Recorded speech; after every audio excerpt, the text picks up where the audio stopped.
Welcome to the Volterra Podcast number 11. I'm Rowan Kane. I'm joined with Ben Schreckinger and Louis Reeve. How are we doing today, guys?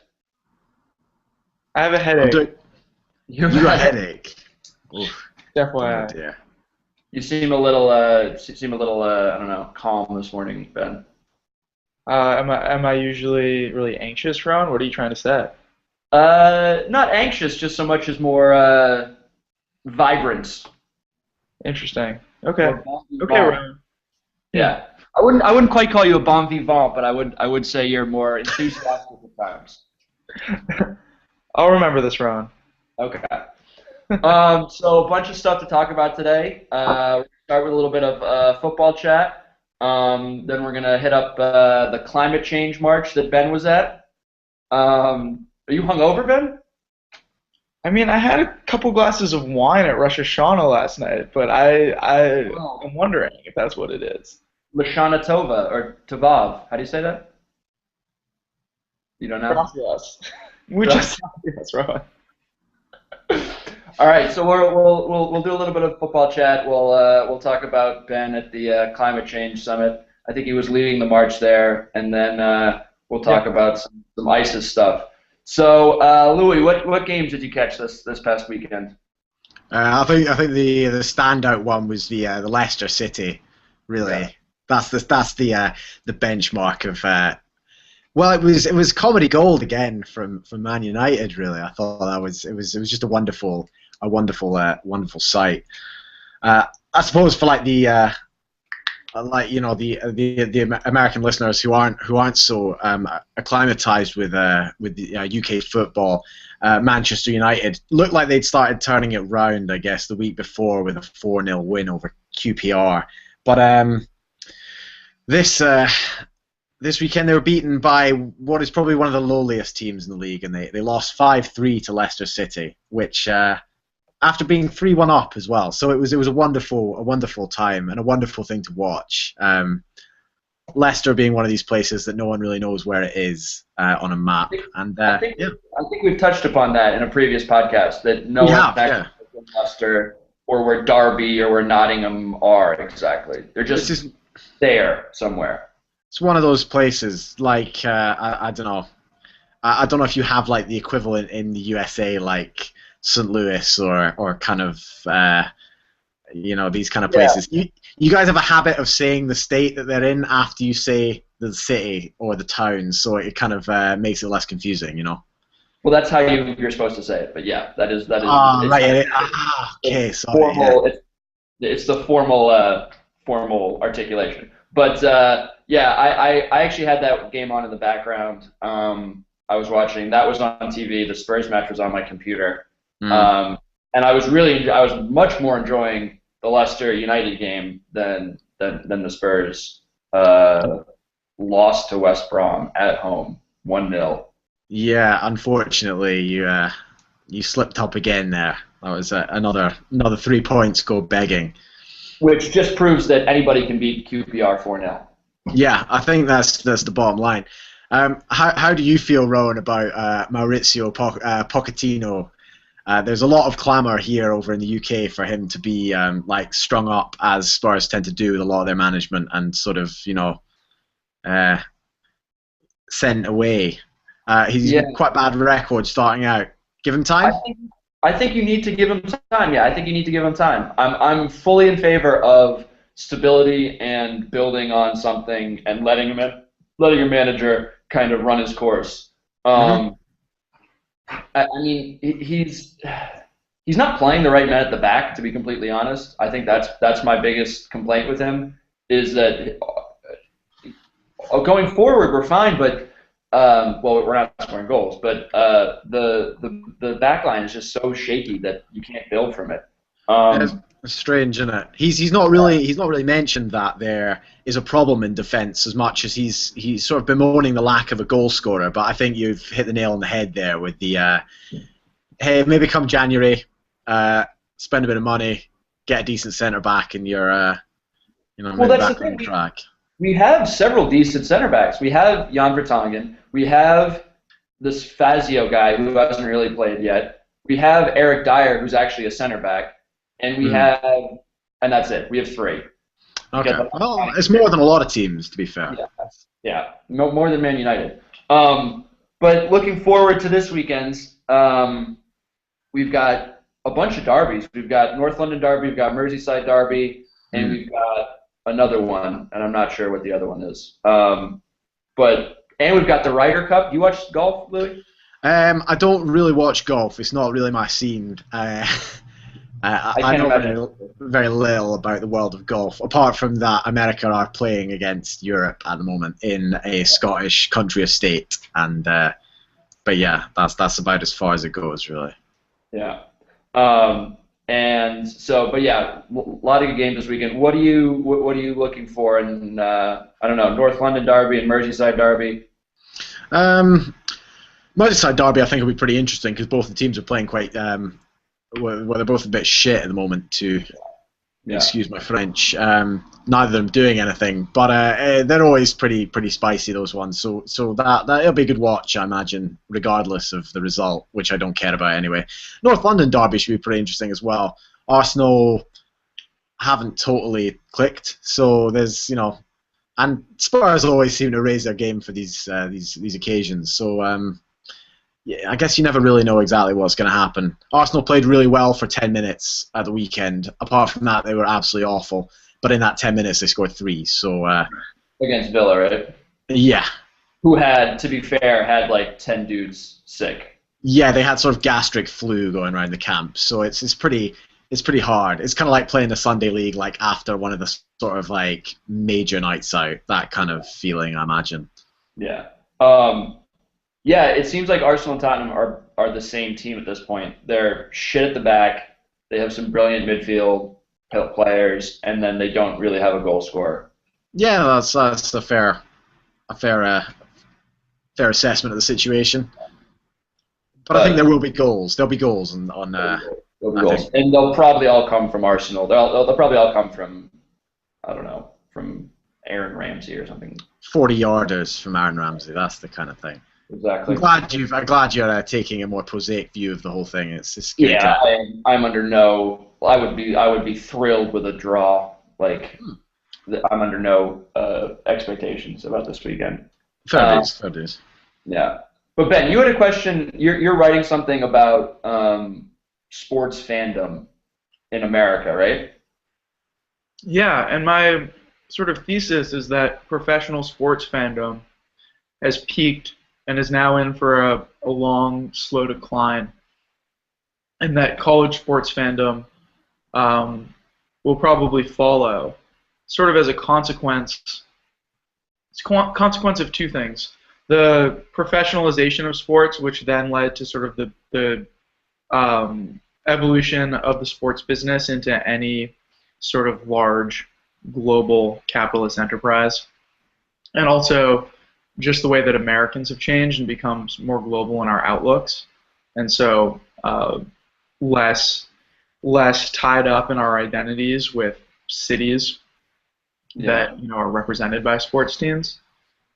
And I'm wondering if you guys are seeing, if you guys see this in the States to the extent that you're I don't know if Louis really tuned into sports fandom in the States, and whether it's happening over in Europe and the UK. Well, to a certain extent, I think it's already happened in the UK where you don't necessarily follow, like if you're from, it's small enough in the UK where if you're from, I don't know, like I have a friend from near Newcastle, but he's a fan of Manchester United because that's who he grew up with. So when you're growing up, you're going to be in the UK, you're going to follow like the teams that are really good, and if you'll maybe support your local club, but you'll have like a big club that you support. So you support United, or you support Chelsea, or you support Arsenal, or probably not Tottenham, or probably not. And are those people who aren't from the area of the big clubs but support them, are these the crazy soccer hooligans, or are they less fanatical than the people who are like really local and from the place? I would say they're less fanatical. I don't know, Louis. What do you think? Well, like soccer hooliganism, that's like a whole new, like another ball game. But it's quite a minority thing these days.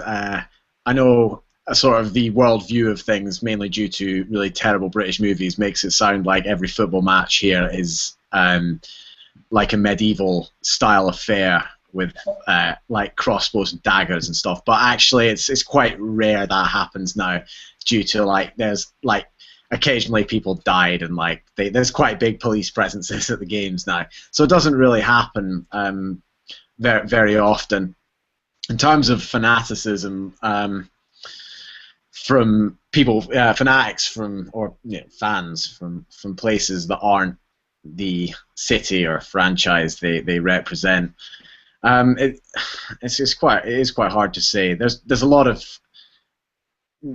Rowan just mentioned Manchester United, who are kind of one of the more global teams, football or soccer for you guys.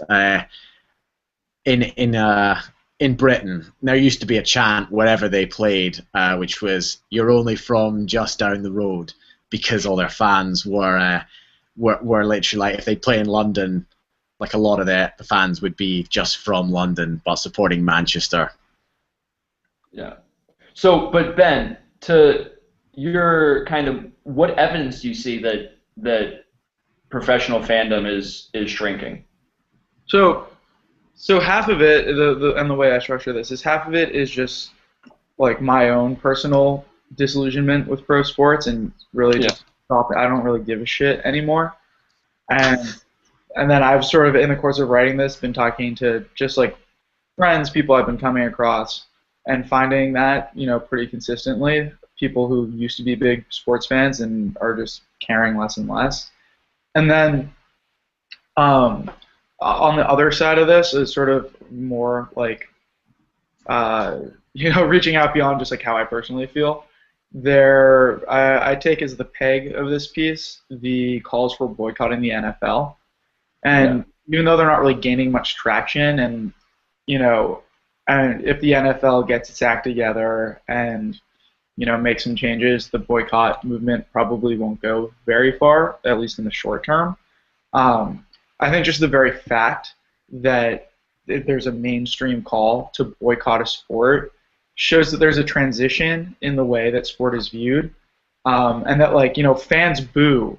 Fans don't like something, they show up and they boo it, but it's like consumers who boycott, right. And that basically we've been turned into consumers of sports entertainment, and that's just a different relationship and a different dynamic than a fan to a team.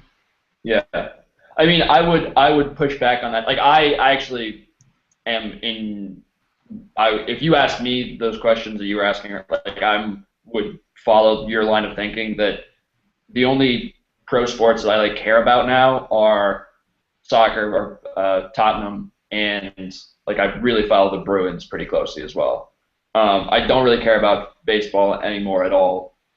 Pro football has, like you said, kind of been soured by a lot of the things, like the Redskins, for example, all the rape issues, the domestic abuse, the list goes on, and the fact that the NFL is the biggest.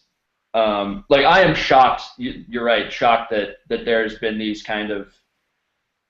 this movement to push back against the NFL, but then I think you leave like the 20-somethings that live on the East Coast or West Coast, and you go into the heartland, and you see just how huge football is and how important it is to the towns and how important college football is, important and high school football is, and yes, pro teams are considered fans of pro teams are considered consumers at this point, but I'm not sure you're going to get a whole lot of support to your thesis from Missouri or from Illinois or I don't know, Arizona or something like that. Yeah, so I address that, and I sort of I frame it as pro sports fandom, and basically say that if you go to the parts of the country, and basically I'm in the Northeast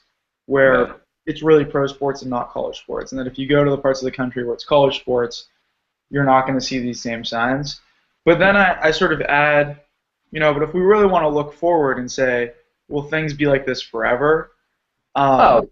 No, of course not. I think that like I make a big deal out of the advent of free agency and sort of how that undermined this tight bond between the cities, teams, players, and fans. Yeah. And I think that similarly, once you finally see like widespread unionization and just recognition of college sports players as professionals, that's going to sort of set in motion a similar process to what happened with the advent of free agency in pro sports, which is, that was 40 years ago. So it's not like it's going to happen overnight, but I think that my best guess, at least, is that college sports, the big-time programs, are going through the same process as pro sports, just on a time lag of maybe years or something. Yeah. No, I like I said, I agree with you that it's not going to be like this forever. And I think the idea that I lost my train of thought there. The fact that football in America has become a consumer product is going to hurt it down the line. And I'm wondering if Louis, I mean, you see this from, you don't really follow football, American football that is, but in terms of like local teams in the UK, how do they keep up their fan base? Like Hearts, for instance. Hearts are shit, but they still have a pretty decent fan base. Like you're going to be a Hearts supporter for Ben. Hearts are one of the Edinburgh teams. But you're still going to be a Hearts supporter like when you're 80, right? Yeah, I suppose a lot of it in Britain, as we live in this sort of like, I don't know, the kind of historical ties between a lot of the smaller clubs are a lot stronger due to the fact that there is, one, it's a lot older, and two, it's like the distances covered are like a lot more manageable than you guys have. I don't know how it works in America, like whether Arizonans hate New Mexicans or like, I'm sure people in Massachusetts can't stand people from New York, but the traveling distances are mental there. Whereas if you're in like Burnley, for example, or Blackburn, it's like 50 miles, it's nothing. And these kind of like old-seated rivalries. For example, Hearts and Hibs, there's two teams in the same city, which is another thing which is quite rare for you guys too. So a lot of the identity, well, not a lot, but a portion of the identity is like the utter hatred of the other guys, and that kind of fuels it and keeps it going quite well, apart from the fact that you can get a bus which takes like half an hour between the stadiums. So that's I guess how these kind of regional smaller teams work. If you go too small, it kind of becomes a hobby though for people. Once you get down to like the lower leagues, like the really, whatever you call it, kind of AAA baseball or whatever, like then it's people usually who are just obsessed with like very low quality football. It's not so much fandom. But kind of in the middle, which is where most of the teams are. There's a couple of like global franchises like Man United, like Arsenal, etc. But yeah, most of the rest, I'd say that's the reason that's kind of fueling them. Yeah, and one more point on this. Do you think, Ben, and Louis for that matter, that you're kind of focusing on and counting a lot, maybe, Ben, on like the cynicism of our generation, that we're not going to be as willing consumers, perhaps, as our parents or previous generations have been, to the kind of fandom? Because when you're a fan, you're consuming fandom basically. And do you think that like our generation's falling out of love maybe with professional sports has to do with our like cynicism, or the fact that we just don't like corporations, we don't like that kind of stuff? I wouldn't label it cynicism. I do at the top of, at least of this draft now, I say, sort of breaking up in the second person with pro sports, saying it's me and you, we've both changed. Right. I would point to one, just the more global perspective, Yeah. Everyone I know wants to travel around. They've seen more of the world. They have friends from different places, which is just was not as common 50 years ago. And so it's a little harder. I say sort of, I have a lot of friends from New York, been all around the world. It's sort of hard for me to now view a Red Sox-Yankees game as some sort of cosmic contest between good and evil. I view it as a baseball game. As we did at Yankee Stadium when we shouted down Johnny Damon. Do you remember that? Yeah, no, exactly. And that's when I was still in the throes of sports fandom, and I was praising Johnny Damon for going to play for the Yankees, and yeah, we were giving him shit. Yeah. And it made a lot of sense, and I hated the Yankees. And I still don't like the Steinbrenners, George Steinbrenner was an asshole. And I'd like to see the Yankees fail, but I also just don't care that much. I'm just not that invested in it. Yeah. One of the other things that I talk about, too, is maybe cynicism isn't the right word, but sort of just in how we relate differently to these games. I think that in times past, early in the 20th century, especially the earlier parts of it, Americans were more willing to sort of subsume their identities to a group and really get lost in a crowd and sort of letting their identity get wrapped up in the players on the field and the city and the team. And I think our generation's less willing to do that, and I think that being a fan is like being in love, sort of an act of submission. And that it's very telling that, at least among like yuppies around me, the young urban professionals and budding technocrats and finance bros of our generation, that the most popular way to relate to the game is through fantasy leagues. So instead of sort of really submitting to the team, you're placing yourself above the players as sort of the smartest guy in the room, and you're picking up and dropping players like it's nothing. And you're the guy with no loyalty now, whereas before free agency would break fans' hearts, because we were so in love with players who would then go sign with another team for more money. We sort of reversed that dynamic. I think that's part of it. I think that's a good place to end it, or end our chat on that. I mean, that's. I like where you're headed with that. I agree with you, Louis. Do you have any kind of final comments on? No. I think you're pretty much you're definitely onto something here, Ben. But I would say at least I think the passion there. It may be dormant, but it'll kind of rear its head again, and usually that'll kind of outbid the sort of corporate nature of the sport. Hopefully, anyway. Yeah, and I think and just one last point. I think that it's going to be a lot more about choosing what you're going to. It's not like you're going to grow up in Boston and automatically be a Red Sox, Patriots, Bruins, Celtics fan. Like you'll watch all those games. Like you may cherry pick one of those teams and then you follow soccer in the UK or follow, I don't know. Like I think like the whole globalization of these sports, because every large professional sports league is trying to globalize. Soccer has done it to a certain extent. Football is trying to do it and not really getting very far. Basketball has done it, especially in Asia. So I think that you are seeing these kind of globalized brands that will kind of subsume regional identities. Yeah? Yeah. Okay. All right. So Ben, you also were at the Global Climate March. What was the official title in New York this week? It was just called the Climate March on the UN, or the People's Climate March is what it was called. People's Climate March. I knew there was an official title. So tell us about it. What did you do?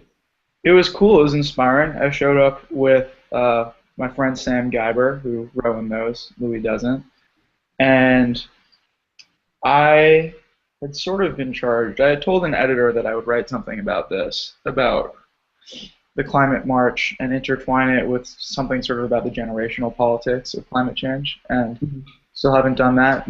Hopefully you guys will feed me some sort of inspiration and give me something to write for this guy, because right now I'm just on the hook a little bit. Drawing a blank. Yeah. It was inspiring. I thought it was inspiring. I think sort of, and Sam related to this. I was chatting to Sam about this as we were walking up and down the side of the march, just trying to take it all in.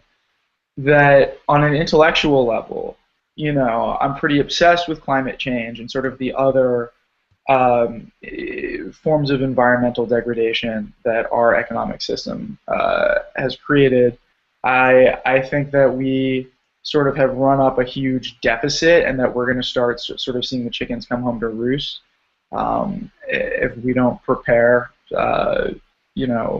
in a pretty deliberate way, and sort of start mitigating the impact that we're having on the natural systems that really undergird our ability to feed and clothe and care for ourselves.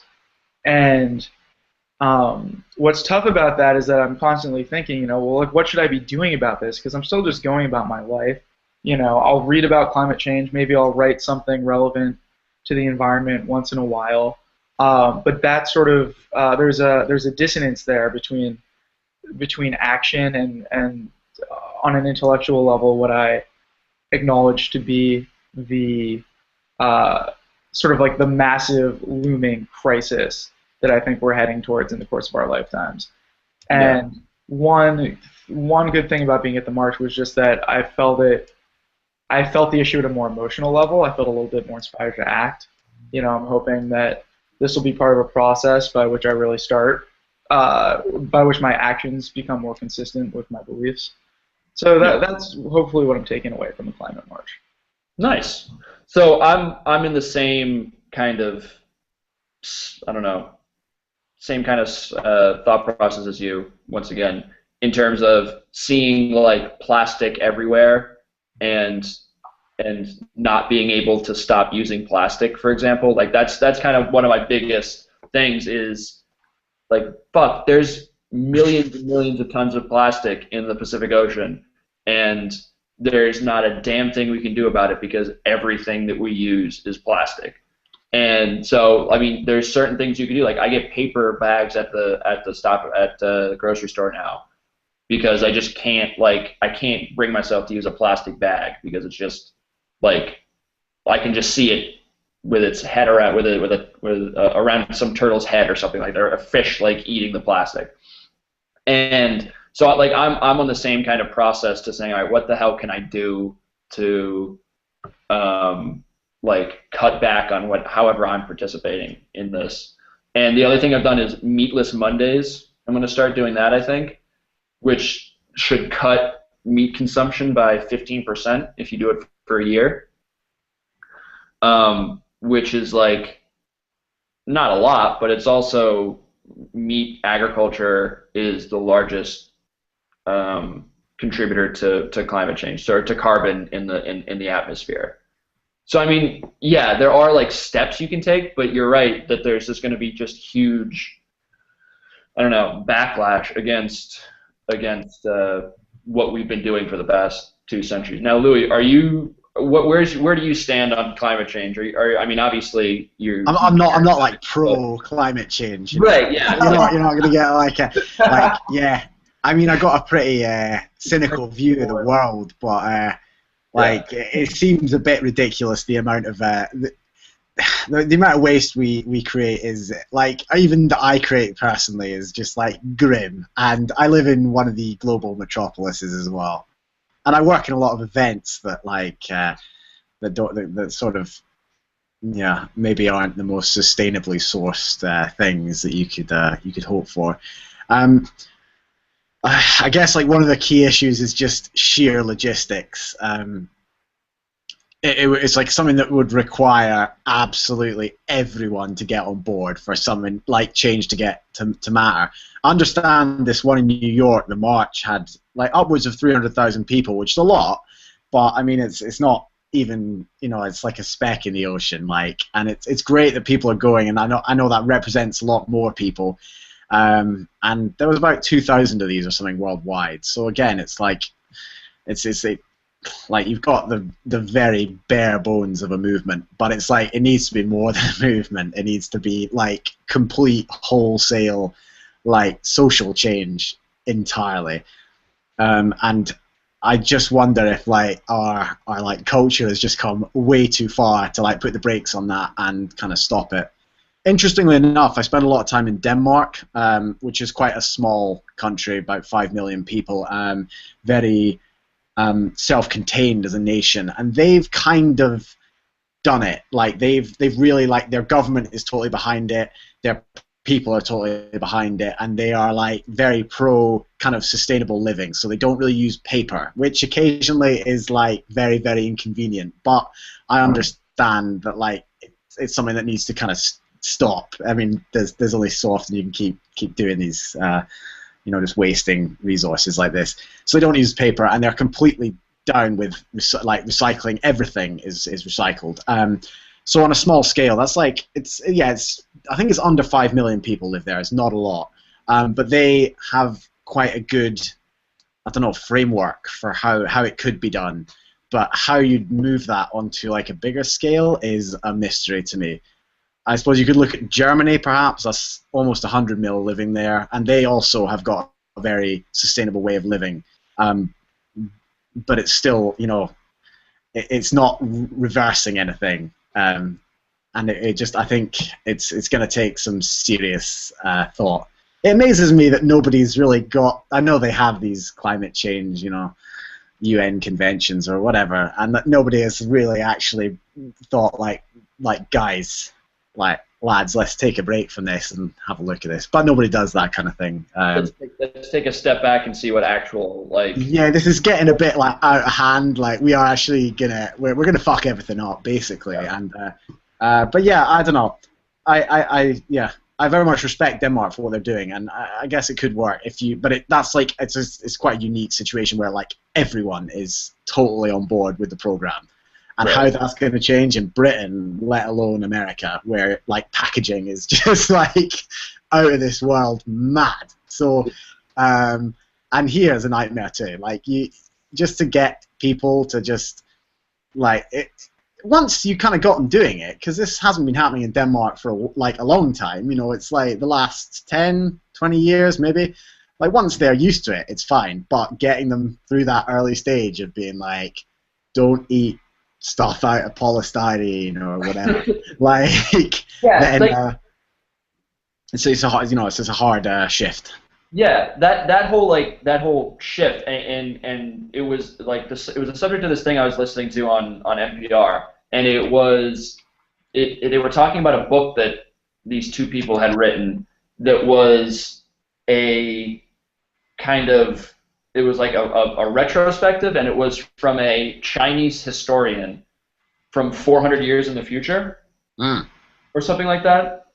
I think it was 400 years in the future. So it was looking back on how like Western civilization had fallen because of climate change, and one of the real things that I took away from it that they mentioned was that in this theoretical historian's view, she was confused about how we separated our daily lives from the environment, and how they weren't like merged as one kind of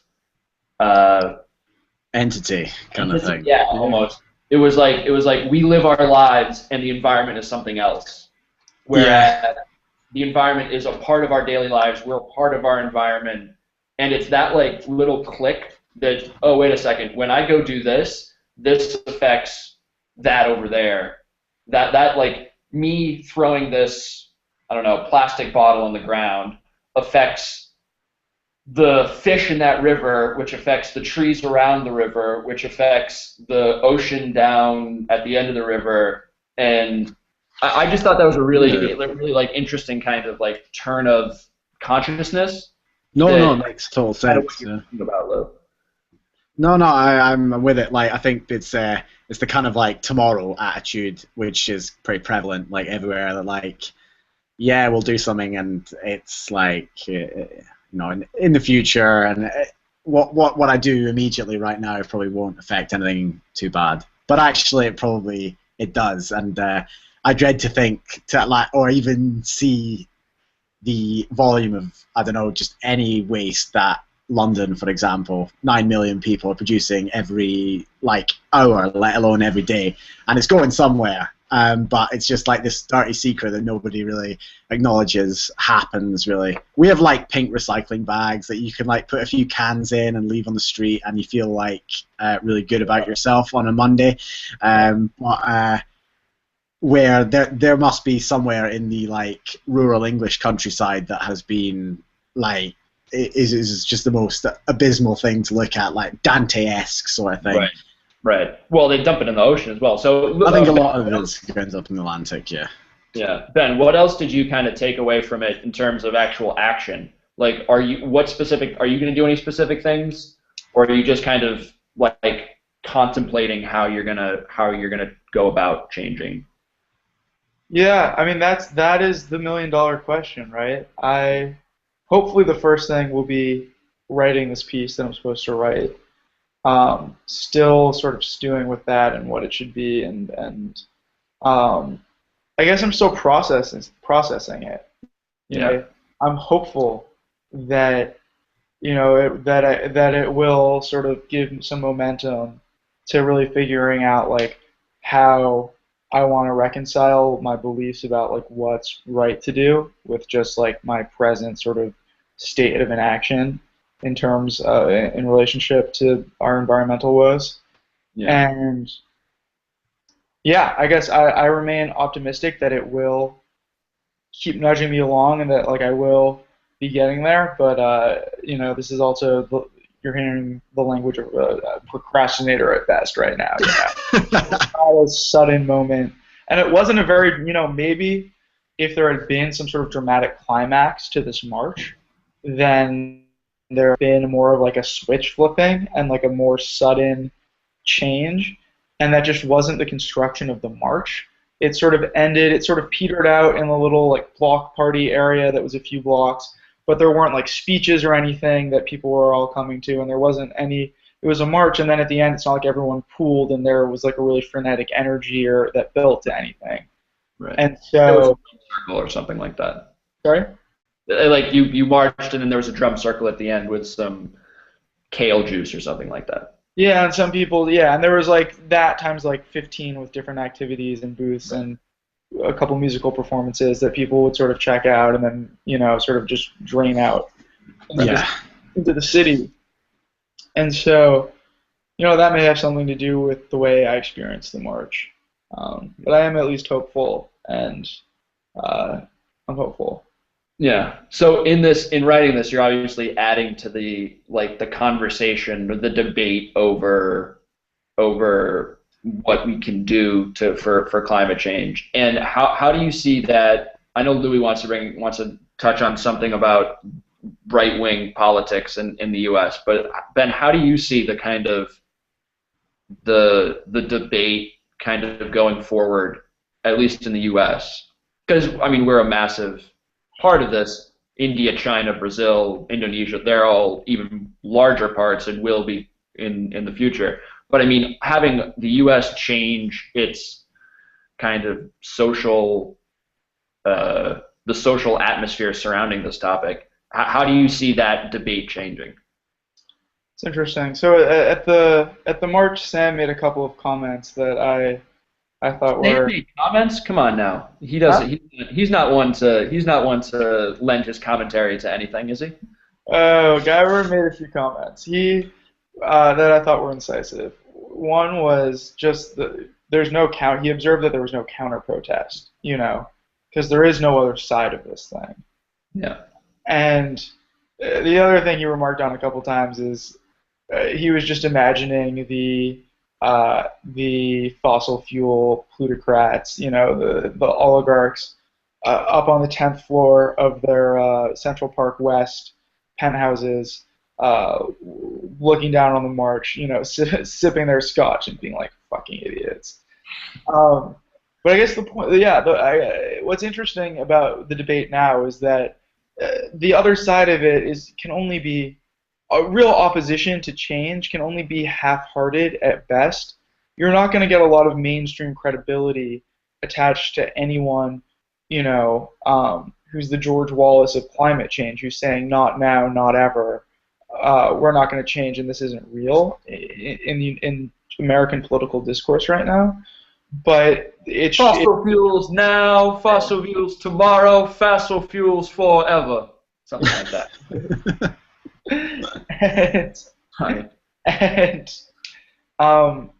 But to a certain extent, it's this unseen opposition. It's the inertia of a system. It's the fact that and perhaps by design, perhaps it's to for the big industrial interests, which absolutely have strategize about how government affects their business and are absolutely balls deep into the political process. The fact that Washington is gridlocked on an issue like climate change just works to their advantage. If not much is getting done and they don't want the status quo to change, and they can't push back, if they have no real credible argument to push back on change that would hurt their business, then yeah, let the thing grind to a halt, let it move super slowly, and let the inertia of our political economy sort of let them, eke out their profits for another decade. But it's sort of disgusting. But it's like, and this brings up a whole other kind of issue in that, and this was on Colbert the other night, and I just saw the headline. I didn't actually watch the segment, but it was some woman, I think she was involved in the climate change march, saying that capitalism and environmentalism are non-compatible. Like, they're mutually exclusive. You can't do both.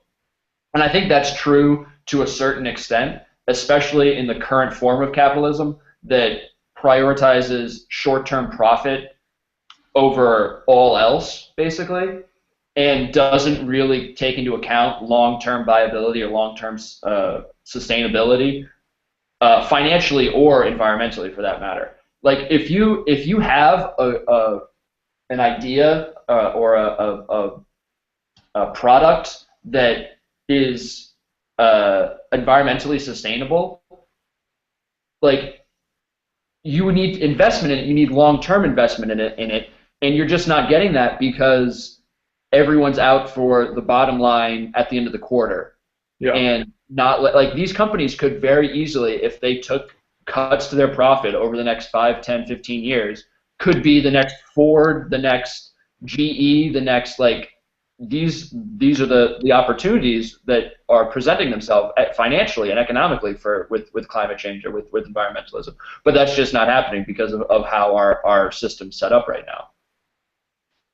Yeah, and that woman was Naomi Klein. She wrote this book, Capitalism versus the Climate, that I really want to read. Yeah, I think you're spot on. I think the question is, there are certain changes to our economic system that would have to take place for it to be safe and environmentally sustainable. And the question is, how radical are those changes? And would you label whatever emerges from the other side capitalism? And I'll be very interested to read her book and sort of form an opinion about that. Random question: how many books do you read, like, per month? Not that many. I read a lot. I spend more time reading articles. Reading, saving stuff to pocket. Yeah. Maybe. I just haven't been able to read through a book. Like, I read Consider the Lobster, which is Dave Foster Wallace's, like, series of essays, which was brilliant. So I read through that, but, like, that's not really a book. It's like a bunch of articles put together. Sorry, that was a random question. I got Kissinger's new book, World Order, for my birthday, but I'm like 4 pages in. Isn't that like 700 pages though? No, it's not that thick. On China was pretty long. I read On China. That was good.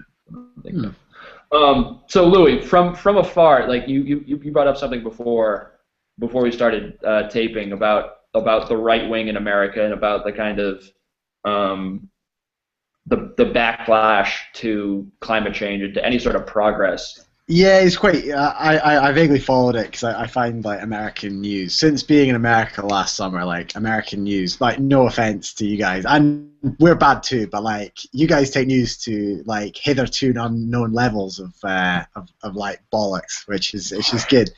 But I was looking, there's this guy who I sort of vaguely following on because his name popped up in relation to this climate change. This guy called, I think it's Byron York, who is writes for the Washington Examiner. Is that right? Or the Exhibitor? I forget what the name of the paper is again.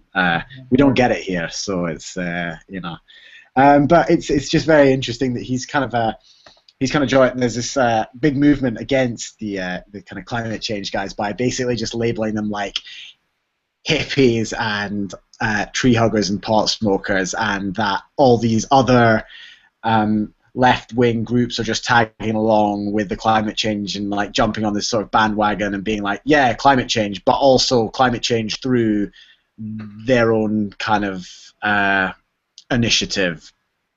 And he gets on TV in America. Obviously, we don't really get the kind of Fox News, but I did wonder kind of how much influence these kind of guys have over the mainstream of culture really over there. Because to me over here, like he's an absolute wanker, and it's like. And so is Rush Limbaugh, and actually any of those complete, like, it's hard to take them even close to being serious, like it's like watching a Monty Python sketch or something. I obviously don't live in America, so I don't know whether these guys that come on, they say like these guys are damn un-American and they are like veganism is evil and against Jesus, and if you do it like you will bring down the country that your father strove so hard to make with his bare hands working in a factory, blah blah blah. And I write it off. Not working in a factory, Louis. Not working in a factory, because then he would have been a union member, and union members are equally responsible for the downfall of America. So just wanted to throw that in there. Fair enough. I guess we can go into that in another podcast. Maybe it sounds like a pretty deep chasm. But I just wondered. Like, obviously, I don't really take it that seriously, and but do, and I kind of hope you guys don't as well. But do Americans in general, do they really read into this? I figure as he's there, like somebody must be watching. Yeah, they've got a huge following. Ben, do you want to take this? Yeah, there's just a pretty big cultural divide in the States, and it's really been perpetuated by especially the likes of Fox News, because basically what Fox News does is, the news, what used to be the news, the three networks had their news programs, the voice of authority, we're telling you what's happening. They took all the trappings of that, and they just put people on who, instead of telling you the news, are just going to play to your stereotypes and give you a lot of validation by confirming your worldview. And so basically, whereas people sort of had to be on the same page 40 years ago on a lot of things, on a lot of like essential facts, this has sort of created this alternative universe where people on an emotional and like sort of deeper psychological level can be like, well, I'm watching the news, so it must be true. But then you can have guys like this York guy just spouting lies. And they also perpetuate. You can sort of maintain that alternate reality pretty indefinitely. It kind of sucks. Bad. Yeah. It's terrible. But they also they perpetuate their own stories. So this is what Jon Stewart says about them all the time. Like they'll say for example, Obama saluted the Marine Guards with a coffee cup in his hand, and there's this huge furor about that. And it's Fox News will go on in the morning and say a lot of people are upset about the fact that Obama saluted his Marine Guards with a coffee cup. And the next show will say the exact same thing and use the report as news. So it just is this cycle of kind of furor and anger that by the time it gets to 10 o'clock and it's Sean Hannity, who's a complete fucking nutcase, it's like he spouts off about how Obama's un-American, is going to be is a communist, and is going to be going to bring down the world order, and it's honestly terrible. It's terrible, and I don't see I've hoped that I could find a way that this kind of downward spiral we pull out of it, but I don't see that happening anytime soon. It seems pretty ingrained, and I guess it ties in with what we were saying earlier about the kind of status quo. Unless everyone changes, we're kind of fucked on that matter. Right. But if that's happening, those guys aren't going to change. Like, Right. no way. Like, It's funny because they have changed slightly in the past. So for instance, gay marriage. Gay marriage for 15, 20 years was the biggest evil that was going to bring down America. And then all of a sudden, like that, it changed. okay. And it like now it's not on Fox News anymore. It's not like a fire brand issue. Hot button fire brand. Mixing my metaphors. It's not a topic that's spoken about anymore. It's just accepted as kind of how like we're gonna work as a country now. So that I can see that maybe changing, but again, that's a huge like societal jump that we're gonna have to make. Okay. Yeah. Well, hey, I guess I wish you all the best with it. It ties in with I don't know if we have time to talk about it, but there was a video came out in Britain of we had these journalists keep going out to Syria and getting kidnapped and then being killed, you know, and yesterday our government have decided that they're going to go and bomb Iraq, Syria, whatever, these sort of Middle Levant territory. And it's been kind of marketed on the back, and this was on the BBC, which is usually pretty reliable, like as things go, on the back of the video of the daughter of the most recent guy who was a journalist who was kidnapped by ISIS and killed, who says, like, she, who is this like this random 16-year-old from somewhere in Britain, has said like ISIS should be eradicated. And they've kind of played on this a lot. And obviously she says that because she's like seen her dad's head get cut off on national TV, for fuck's sake. It's like, it's pretty elementary. She's going to feel a bit angry. But Oh, did we lose him? I think so. All right. All right. So you want to pop in on what he was saying there? We can wrap it up if we lost him. Yeah. What are your kind of thoughts on journalists? I mean, Syria. The topic has to be covered, but what's your kind of take in terms of putting journalists in harm's way over there? We lost you for a sec, Louis. So I just okay. We're back. Yeah, we're there.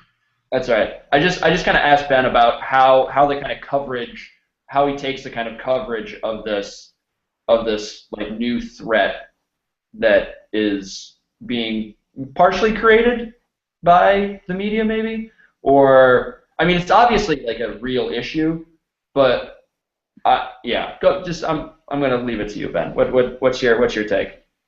You know, these things have to be covered. The journalists who do it are brave, maybe some of them a little crazy. It's tragic when they die in the course of their journalistic duties. It's absolutely not a reason to go to war. It should never be cited, you know, the executions of a few journalists in a very, very dangerous war zone should never be cited as the reason for going to war. I honestly haven't been following the coalition building and lead up and the military campaign against ISIS very closely, so I'm not sure the extent to which that's been used to as a justification for what's going on here. But it should be discounted. There are other reasons that may be compelling for going after ISIS, but I don't think executing a handful of journalists is one of them. Yeah. No, absolutely. Louis, you want to finish that thought you were making before? No, it was kind of following on that, like, maybe the UK is getting a bit more sort of news here is kind of becoming a lot more, I guess, Americanized in that kind of showman kind of news where it's you can build on an interest story, kind of create this cycle of shit, and then people get behind you, like, without any sort of evidence or method to it. Right. No, and my kind of take on this is that when we as a country and we as a society, the U.S., are so militarized, and the UK is kind of following us into this, that everything is somehow tied in with machine guns and bombs and airplanes and aircraft carriers. That's been so normalized to our society that whenever, and we've funded our Department of Defense so much to such an extent that whatever problem pops up around the world, that's going to be our solution. That dropping 500-ton bombs and laser-guided missiles and Patriot missiles and all this shit, whatever problem pops up, Ebola, for example. Ebola is a great case that our U.S. aid, our development projects could have dealt with if they had been funded properly, but instead we're sending 3,000 troops. like whenever a problem pops up, when the only tool you have is a terrible cliche, but when the only tool you have is a hammer, every problem looks like a nail. And I think that is the way that America goes about solving its problem, and will do so as long as we have the largest military or the most expensive military in the world by 14 times or whatever it is. Fair enough. I agree with that. Yeah. All right. Well, we've gone. I think this is our longest podcast so far, boys. So it's a bumper issue for you guys, you know. Yeah. Exactly.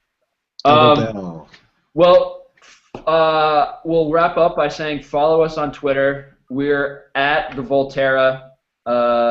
I'm at RLM Kane. Louis is. I'm at Deep Fried Fiddle, which is, I think, the best Twitter handle that we have. And Ben, you are? I'm at Shrek Reports. That's SCHRECK Reports.